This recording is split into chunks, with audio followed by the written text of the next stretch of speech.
I paid for my sister's wedding venue thinking I'd be maid of honor. Then I got uninvited. You're not a bridesmaid. You're like a sponsor.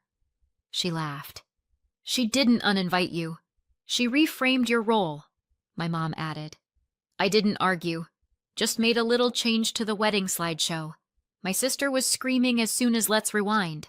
Because when someone tells you you've been reframed and not in the fun Instagram filter kind of way, your brain needs a moment or several. It started the way all emotional car crashes do, with good intentions and a deeply regrettable group chat. The wedding planning had been in full chaos mode for about 6 months, and I, idiot that I am, had offered to help. I love my sister, I told myself. Family sticks together, I told myself. Plus, I have event planning experience and a mild addiction to spreadsheets. What could possibly go wrong? A lot, apparently. My sister Belle is 3 years younger than me and somehow believes this gives her seniority. I'm 31. She's 28, and she has the ego of a Roman emperor and the conflict resolution skills of a seagull fighting over a French fry. But still, I thought this wedding might bring us closer. Or at the very least, prove once and for all that I was the reliable one. The one who could show up, keep the budget intact, and not scream at a caterer over the spiritual significance of salmon versus duck.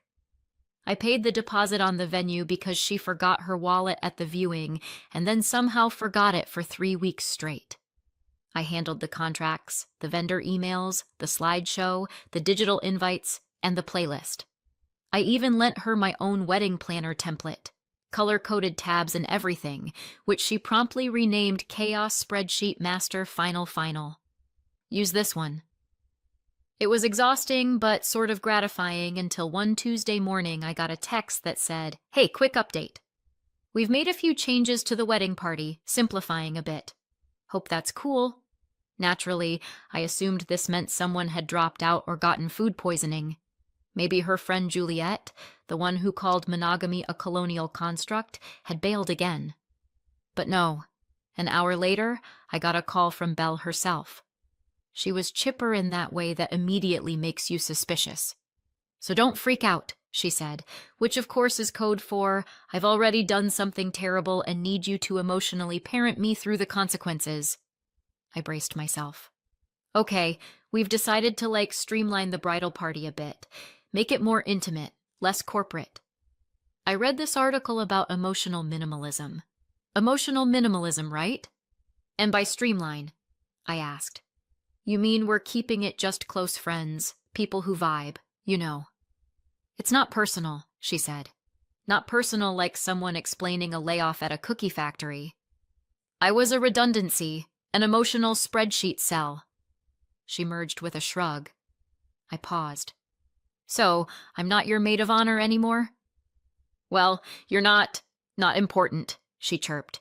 "You're just not in the lineup. But don't worry, you're still our biggest supporter. Like a sponsor. A sponsor. Like this was a PBS telethon, and I'd agreed to fund it in exchange for a tote bag." Before I could respond, our mom Karen, yes, her real name piped up in the background. I could hear the clink of a spoon stirring tea and the hum of her default denial setting kicking in. "Sweetheart, she didn't uninvite you. Mom said she reframed your role." That's when something in me went very, very still. Not angry, not tearful, kiss still, like the moment before an earthquake when everything holds its breath. I didn't argue. I didn't even sigh. I just said, "Okay," and hung up. Then I turned to my laptop, opened the wedding folder, and stared at the shared drive. My access hadn't been revoked. Classic Belle, always forgetting the boring functional parts. The slideshow file was still there, the one I'd been building for weeks with music cues and transitions timed down to the second. It was supposed to be a surprise, something she'd asked me to handle with creative vision, which translated from Belle meant, "Do everything and let me take the credit." The ceremony and reception were scheduled for Saturday. I wouldn't be attending. That had been made abundantly clear. But the whole thing was being streamed for Grandma Ellie, who couldn't travel. My mom had said, "You can watch from home if you want. We'll wave to you." Generous. So I watched from the couch in sweatpants, hair in a bun, popcorn in one hand, laptop in the other, like a very petty, very emotionally wounded version of a sports commentator. I logged into the stream about 5 minutes before the ceremony started. The venue looked beautiful. My venue. Technically, the one I'd paid for. Flowers everywhere, string quartet, gold frame signs that said things like, "Two souls, one story." Cute. If you hadn't seen the group chat where Belle referred to her fiancé Miles as a golden retriever in human form, loyal, but not exactly intellectually gifted. I sipped my drink and waited. The ceremony went smoothly. Vows were exchanged. People cried. My dad even quoted The Notebook, which felt like a violation of basic human dignity, but whatever. They kissed. Cameras clicked. Everyone applauded. Then the reception started. There was a brief hiccup with the mic. Belle barked at a staff member off camera, but then the lights dimmed and the projector came on. Time for the slideshow. Cue the first few photos. Baby Belle in a tutu. Belle and Miles on their first date. Belle fake laughing at brunch. The guests cooed. My mom wiped a tear then to change. I'd left the music kept the timing, but the next photo wasn't Baby Belle. It was a screenshot, and not just any screenshot. Her words in her font from her phone saying things she thought no one would ever see. I leaned forward on screen. Her face lit up like a supernova. Not from joy, from horror. Belle was screaming before the second photo finished fading. And I just sat there watching from home with popcorn because really what else was I supposed to do? I used to think being the older sibling came with some kind of authority, like you'd get a badge or at least a laminated certificate that said firstborn eligible for respect. Spoiler alert, you don't. What you get is responsibility, hand-me-down expectations, and a little sister who weaponizes cuteness like a trained assassin. Belle has always been the favorite. I'm not even saying that with bitterness anymore. It's just logistically true. She came out blonde and blue-eyed and colicky in a way that made my parents laugh instead of scream. I came out with opinions. Apparently, that was less charming. From the time she could form a sentence, Belle had this talent for delivering insults so wrapped in sugar you'd thank her for them. She once told our neighbor, Mrs. Donnelly, that her perfume smelled like dead flowers in a warm closet, then smiled sweetly and said, "But in a romantic way." Mrs. Donnelly gave her a $5 bill. I once told the same neighbor her lawn flamingos were terrifying, and I got grounded for being cruel to creative expression. That kind of summed up our household dynamic. When we were kids, I'd do all the chores, then she'd help by rearranging the throw pillows and get praised for her artistic eye.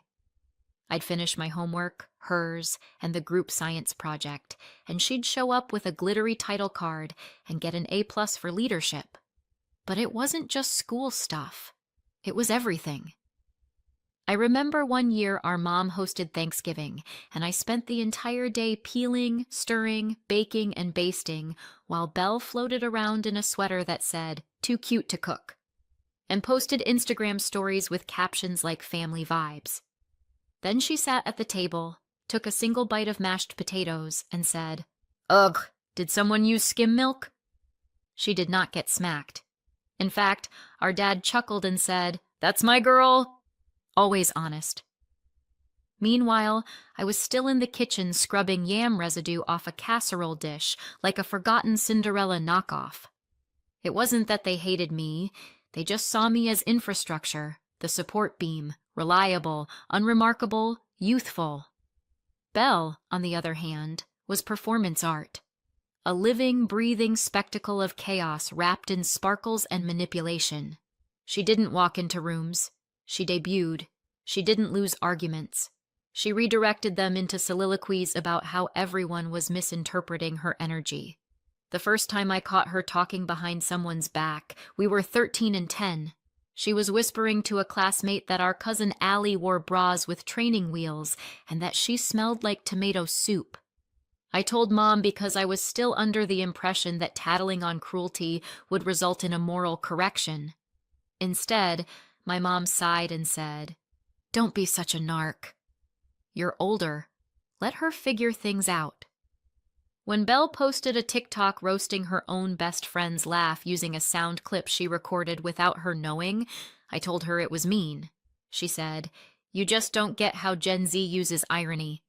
When she ruined my suede boots in college by taking them to a party without asking and spilling jungle juice on them, she shrugged and said, "They were too beige anyway." I did you a favor. No one made her replace them. When I told our dad she owed me the money, he said, "She doesn't owe you." It's not a debt. It's just shoes. But it wasn't about the shoes. It never was. It was the way she could do anything. Lie, cheat, humiliate people, and still get a pat on the head. I could cough in the wrong tone, and suddenly I was starting drama. There was a Christmas where I got socks and a self-help book called Tidy Mind, Tidy Life. Belle got a personalized luggage set and a surprise trip to Costa Rica.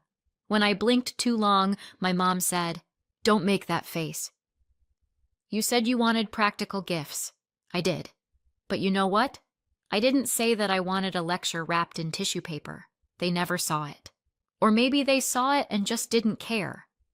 Either way, it wasn't until I moved out and started paying for my own therapy that I realized I wasn't crazy. I was just being gaslit by people who smiled while doing it. And then came the phase. That's what I call the 3-year period where Belle couldn't hold a job because she was exploring her purpose. She tried yoga instructing, she tried pottery, she tried intuitive styling, which is where she charged people $75 to say things like, "Have you tried neutrals?" And let's unpack your relationship with cardigans. I, meanwhile, was working a full-time job in operations and paying her phone bill because it's just temporary, because you're stable and she's in transition because family supports family. Eventually, the asks stopped sounding like requests and started sounding like policies. You'll cover her deposit, right? Can she stay with you for a few weeks? Can you co-sign the loan? She just needs time to find her rhythm. Belle didn't want to find rhythm. She wanted to dance to a beat that someone else paid for, and I kept paying because some part of me still hoped that if I did enough, gave enough, supported enough, they'd finally see me. They'd finally treat me like more than a safety net in human form. That's why I agreed to help with the wedding. That's why I didn't flinch when she asked me to front the venue costs until her cashback bonus hit. That's why I put my name on every invoice and stayed up until 2 a.m. tweaking the slideshow transitions because she wanted the kiss photo to line up perfectly with a chorus drop. It was stupid. I know that now. But back then it still felt possible. Like maybe if I just got this right, if I could plan the perfect wedding for her, make it magical, Pinterest-worthy, viral even, she'd turn to me and say, "I couldn't have done this without you." Instead, she turned to me and said, "You're not a bridesmaid. You're like a sponsor." And just like that, the last illusion snapped. It wasn't rage I felt. It wasn't even grief. It was exhaustion, the kind that sinks into your bones and settles there like cold. Because it wasn't just about the wedding. It was about every birthday I'd spent alone while she hosted intimate dinners with friends. Every vacation she posted about that I didn't know she took. Every time she used my name as a credit reference without asking. Every time she mocked me to people I introduced her to and I still defended her. It was about how she could walk through life with glitter and entitlement, and I was always stuck cleaning up the confetti. So no, I didn't scream when she uninvited me. I didn't throw a fit or guilt trip her or write a Facebook status subtweeting her entire personality. I just opened my laptop, looked at the wedding slideshow, and made a few edits. Not loud ones, not messy ones, just factual ones, because if they were going to reframe my role, I figured I might as well choose the lighting. The first slide was harmless, sweet even. A slow fade from white into a photo of Belle and Miles on a hike back when their relationship was still in its filtered Instagram caption glow era. The music, her favorite acoustic cover of Electric Love, started playing just as planned. People cooed. Grandma Ellie clapped. Someone near the back said, "Aw," like they just witnessed a puppy yawn.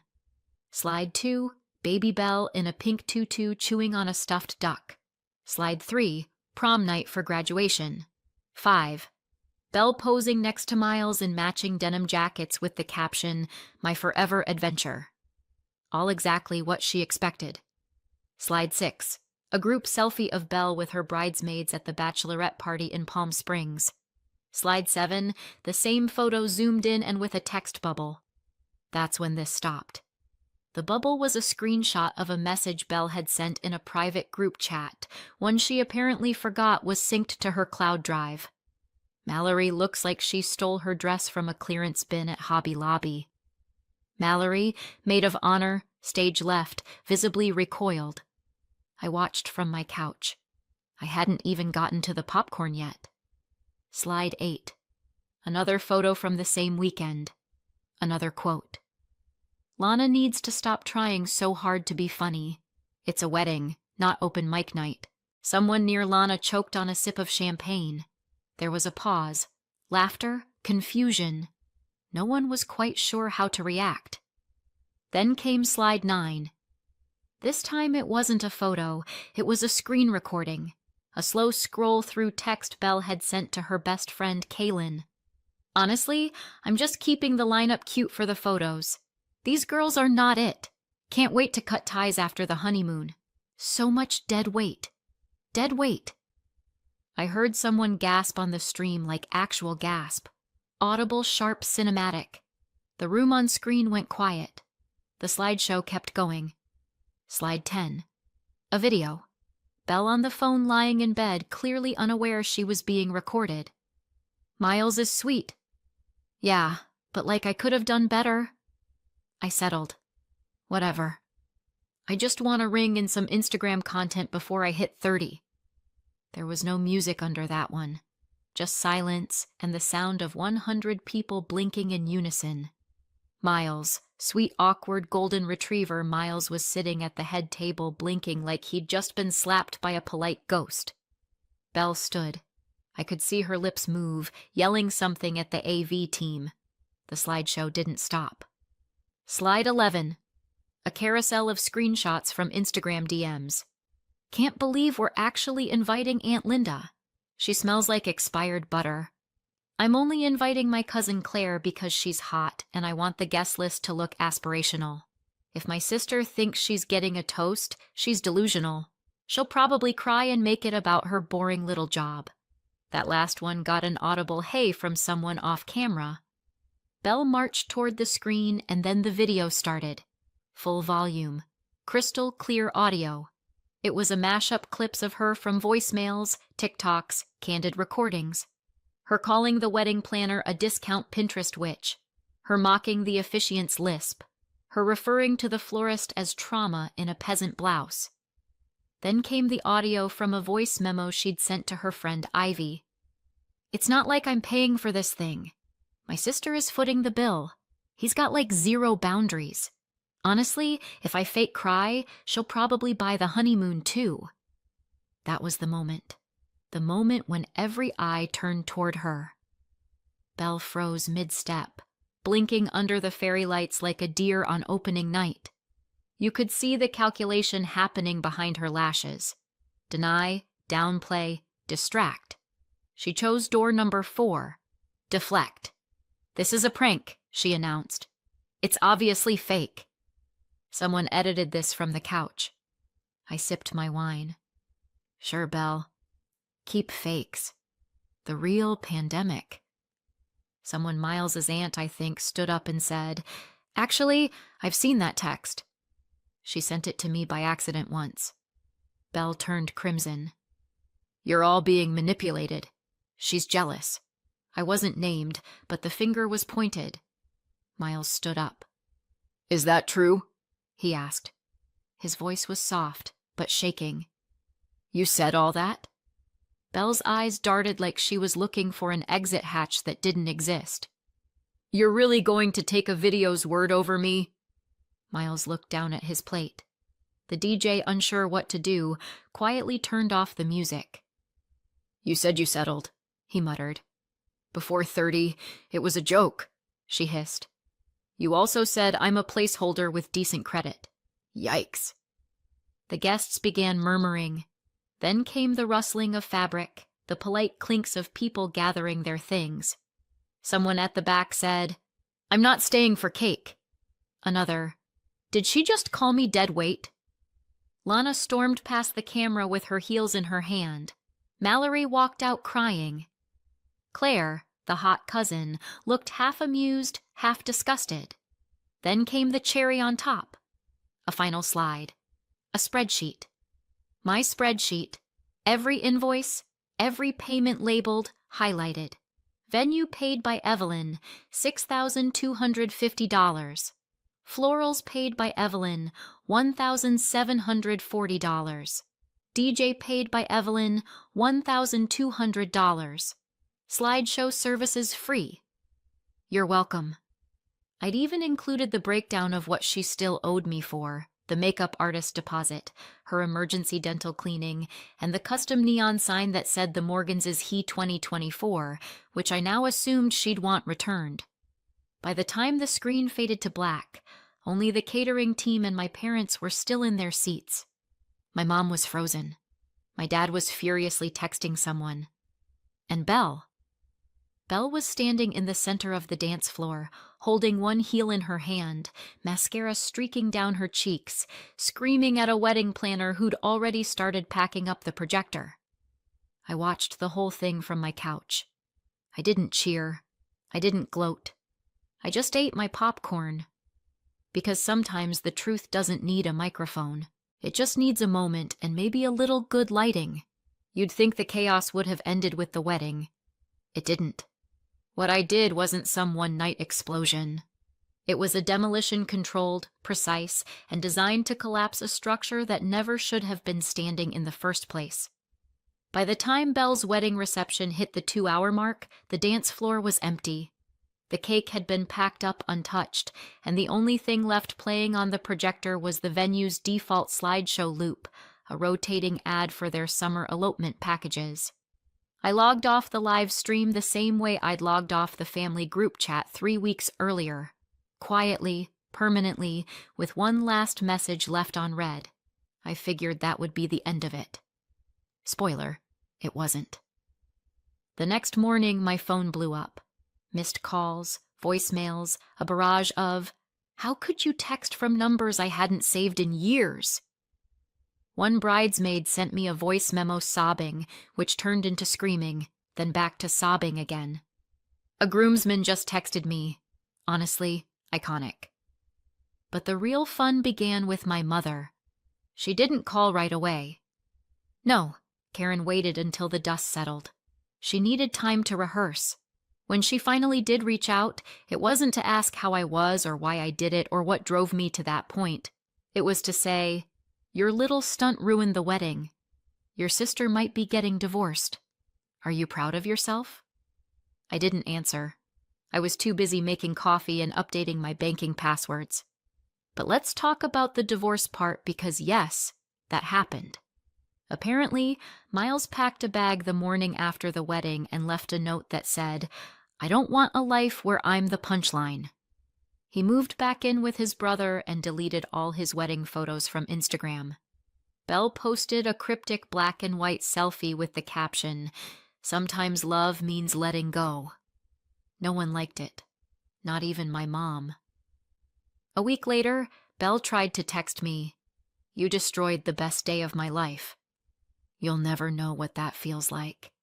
Which is hilarious, really, because technically I built the best day of her life. She just didn't like it once the lights came on and the illusion wore off. I didn't reply. Instead, I opened the shared family spreadsheet. Yes, we had one.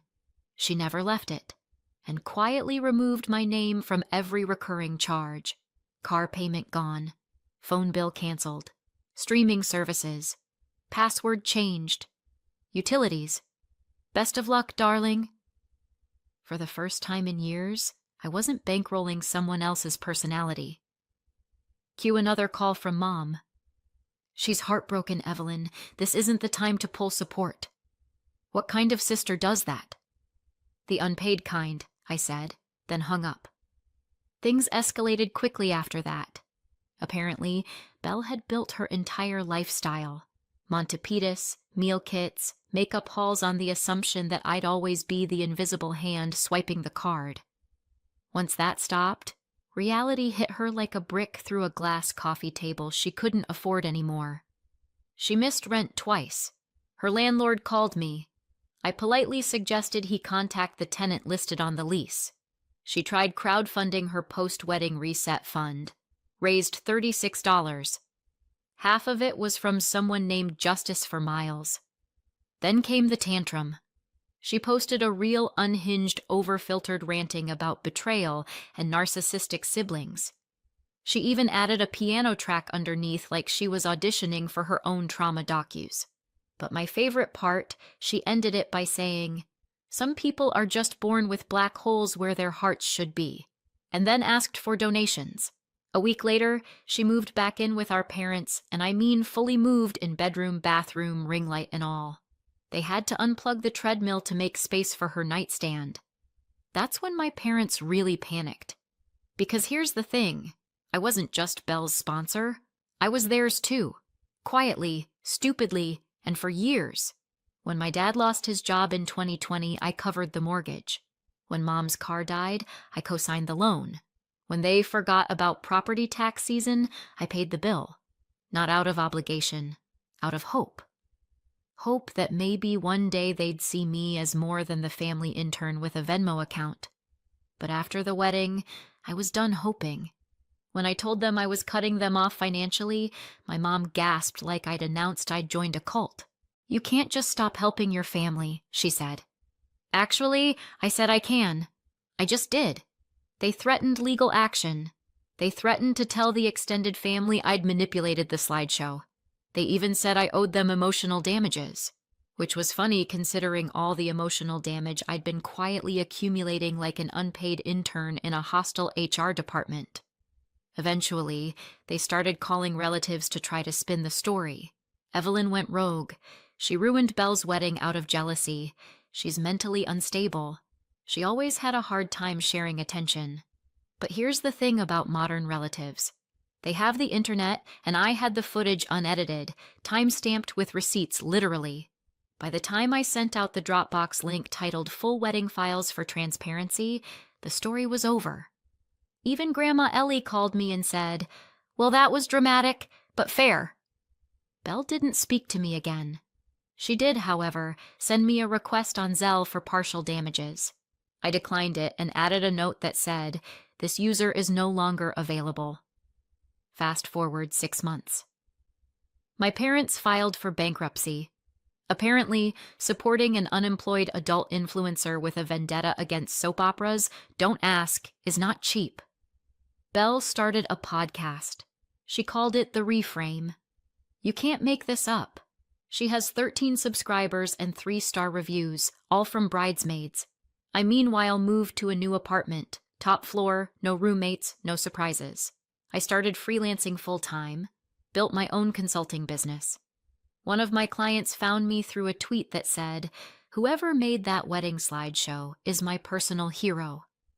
I printed that and hung it over my desk. And my favorite part? Peace. Not forgiveness, not reunion, not closure. Just peace. The kind that sits in your chest like a warm mug of coffee. The kind that doesn't need to be announced or justified. The kind that doesn't come with screaming or spreadsheets. Just silence and choice. And the knowledge that when people show you what you mean to them, you can believe them and then you can leave. Anyway, that's the story. Did I go too far or not far enough? Let me know in the comments. I'm genuinely curious where the moral line is these days, and if I crossed it in heels or just danced near it with a slideshow remote in hand. Oh, and if you've ever been the family sponsor yourself,